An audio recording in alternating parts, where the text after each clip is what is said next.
રડે. હા, તુજ સંગ સુખી રોટી બી ભાવે. અને જો પછી તમે એકદમ માટે બધું છોડી દીધું. મિત્રો ચાંદ દેખાય તમને? જુઓ, દેખાય? રહ્યો.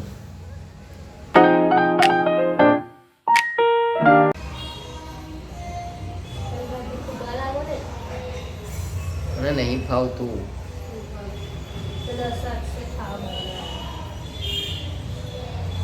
બધું મળે.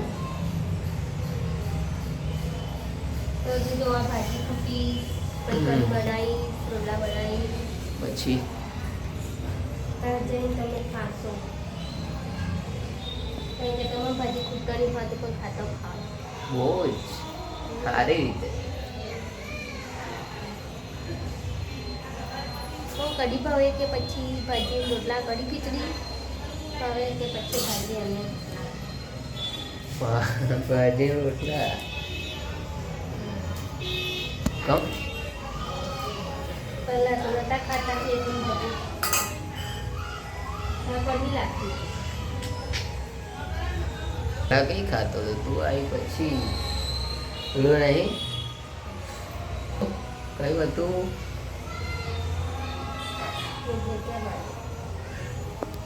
એટલું સોંગ નહીં. હા, તુજ સંગ સુખી રોટી બી ભાવે. तुझ संग सुखी रोटी भाई. બધું આવ્યું તા કોઈ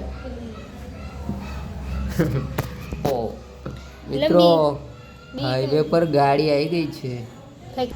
ગઈસ એક મસ્ત મજાની વાત કહું છે ને, અમે જ્યારે લગ્ન નહોતા થયા ને ત્યારે મેં એમના જોડે વાત કરું ને ત્યારે બહુ જ એટલે કે મોડા સુધી આમ એક હપ્તા સુધી 2 હપ્તા સુધી ભાઈબંધો જોડે જ બેસી રહી.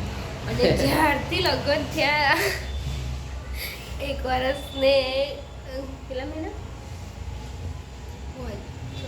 1 વર્ષ ને 2 મહિના થયા અત્યાર સુધી જ્યારથી લગ્ન થયા એક દિવસ એવો નહીં બન્યો કે યા મને મૂકીને ગયા હશે એમ ભાઈબંધો જોડે. જો ઘરે રહેવાનું, ઘરેથી સવારે જોબ જવાનું, જોબથી ઘરે આવવાનું બસ, અને દુકાનથી જવું હોય ને તો મને લીધા વગર તો નહીં જ જવાનું. એટલે મારી જિંદગીને એમ બહુ મોટી વાત એ કહેવાય કે કોઈ છોકરો જે પહેલાં હું વાત કરતી હતી તમારા જોડે ત્યારે તમે અડધી રાત સુધી એટલે વાત તો મારે જો કે કરતે લાગશે કેવી રીતે ભાઈબંધો જોડે વાત કરો, મારા જોડે કરો એવું કરતે લાગે. અને જો પછી તમે એકદમ માટે બધું છોડી દીધું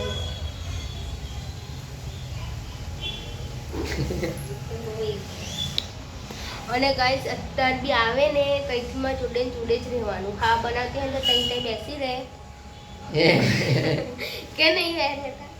અમુક જ વારી પેલી બાજુ બેરે તો જો તો એ બાજુ બેઠા હોય ને તો હું અપાયા કરે કાં તો મેં એપા જયા કરું, પણ એમ કે વાત કરીએ કે ના કરીએ ભલે ફોન જોતા હોય પણ એમ જોડે જોઈએ. તો મિત્રો અત્યારે વાગ્યા છે 10:30. અમે હમણાં જ હજુ રીલ શૂટ કરી કેમ કે આજે બહુ લેટ થઈ ગયું હતું જમવાનું બનાવવામાં. તો પહેલાં જમ્યા પછી હમણાં જ રીલ શૂટ કરી. હવે આગળ હું હજી રીલ્સ એડિટ કરશે પછી મૂકશે. લોકોને અહીંયા એન્ડ કરીએ છીએ. જય માતાજી. કમેન્ટ કરી દેજો કે અમારી જોડી તમને કેવી લાગે છે. બાય.